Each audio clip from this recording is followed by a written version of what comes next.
तर शाळेतील लहान मुलांना बेदम मारहाण करण्यात आली। विद्यार्थ्यांवर लाठीचार्ज केल्यावरून अमित ठाकरे यांनी आक्रमक भूमिका घेतलेली आहे। आंदोलक विद्यार्थी दहशतवादी आहेत का असा सवालही अमित ठाकरे यांनी सरकारला केला।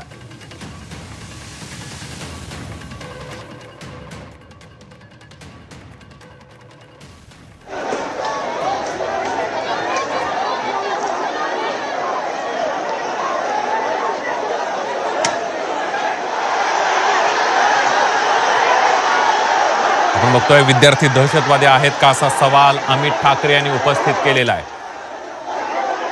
ज्या पद्धतीने विद्यार्थ्यांवर लाठीचार्ज करण्यात आला, ज्या पद्धतीने विद्यार्थ्यांची डोकी फोडण्यात आली, ब्रिटिशकालीन अत्याचार कमी आहेत का त्याच्याहूनही किती पटीने जास्ती काल आम्ही अत्याचार पाहिले। म्हणजे लहान मुलांना कोणी कानाखाली मारते, ही लहान मुलं शाळेतली होती, ती आंदोलनात आली होती का तर त्यांच्या भवितव्यासाठी, त्यांच्या भविष्यासाठी कोणीतरी त्यांना कानाखाली मारते। महिलांना जसं मारलं गेलं, एक दोन महिलांचे मी व्हिडिओ पाहिले, कोणीतरी मागून त्यांना एक तो दांडुका मारलेला आहे, कोणीतरी जाऊन त्यांच्यावर लाठीचार्ज करते। दोन महिला सापडल्या, त्यांना पूर्ण RPF रॅपिड ॲक्शन फोर्स पूर्णपणे जसं काही वेड्यासारखं लाठीचार्ज करत आहे। बरं, नावाच्या पाट्या देखील काढल्या या रॅपिड ॲक्शन फोर्सने।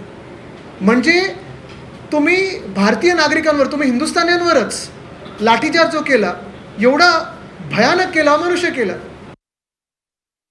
खिळे घुसवले होते आणि त्याच्याने मारत होते लोकांना। हे दहशतवादी आहेत, हे आतंकवादी आहेत। नीटच्या पेपर लीकमुळे 20 मुला मुलींनी आत्महत्या केली आहे, त्याच्यासाठी हे सगळं चालू आहे। त्याला तुम्ही खिळे घुसवून लोकांना मारताय।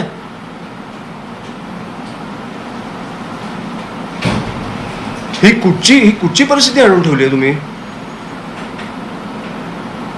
मुलींवर पोलीस हात उचलतायत, काठ्या उचलतायत।